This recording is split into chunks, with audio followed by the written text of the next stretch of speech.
എല്ലാ പ്രേക്ഷകർക്കും ലാലേട്ടൻ അപ്ഡേറ്റ്സിന്റെ പുതിയൊരു വീഡിയോയിലേക്ക് സ്വാഗതം. എമ്പുരാന്റെ റിലീസിന് ഇനി വെറും 16 ദിവസങ്ങൾ മാത്രമുള്ളപ്പോൾ പ്രമോഷൻ താഴോട്ട്, ആരാധകർക്ക് അതൃപ്തി. കൂടുതൽ വിവരങ്ങളിലേക്ക് പോകാം. അതിനു മുമ്പ് നമ്മുടെ ചാനൽ ഇതുവരെ സബ്സ്ക്രൈബ് ചെയ്തിട്ടില്ലെങ്കിൽ ചാനൽ ഒന്ന് സബ്സ്ക്രൈബ് ചെയ്ത് സപ്പോർട്ട് ചെയ്യുക. ഈ വരുന്ന മാർച്ച് 27-നാണല്ലോ മലയാള സിനിമ കണ്ടതിൽ വെച്ച് ഏറ്റവും വലിയ ചിത്രമായ എമ്പുരാൻ എന്ന സിനിമ റിലീസാകുന്നത്. ചിത്രത്തിന്റെ പ്രൊമോഷൻ പരിപാടികൾ തുടങ്ങാത്തതിൽ ആരാധകർക്ക് കടുത്ത നിരാശയാണ് ഉള്ളത്. ചിത്രത്തിന്റെ റിലീസിന് ഇനി വെറും 16 ദിവസങ്ങൾ മാത്രമുള്ളപ്പോൾ ട്രെയിലർ സെൻസറിംഗ് പൂർത്തിയായെങ്കിലും ഇതുവരെ പുറത്തു വന്നിട്ടില്ല.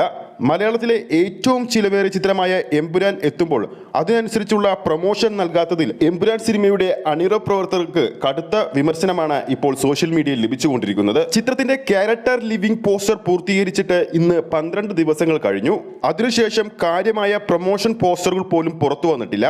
സംവിധായകൻ പൃഥ്വിരാജ് സുകുമാരൻ ഫേസ്ബുക്ക് പേജിൽ എമ്പുരാന്റെ അവസാന അപ്ഡേറ്റ് വന്നിരിക്കുന്നത് ഏകദേശം ഫെബ്രുവരി 26-നാണ്. അതുമാത്രമല്ല, പൃഥ്വിരാജ് സുകുമാരൻ രാജമൗലി പടത്തിന് അഭിനയിക്കാൻ വേണ്ടി കേരളത്തിൽ നിന്ന് പോവുകയും ചെയ്തു. അതുപോലെ തന്നെ ഇന്നലെ 5 മണിക്ക് ചിത്രത്തിന്റെ ആദ്യ ഫാൻ ഷോ ആരംഭിക്കുമെന്ന് അപ്ഡേറ്റുകൾ വന്നിരുന്നെങ്കിൽ പോലും അതും കൃത്യമായി ഉറപ്പിക്കാൻ കഴിഞ്ഞിട്ടില്ലെന്നാണ് ഇപ്പോൾ പുറത്തുവരുന്ന റിപ്പോർട്ടുകൾ പുറത്തുവരുന്നത്.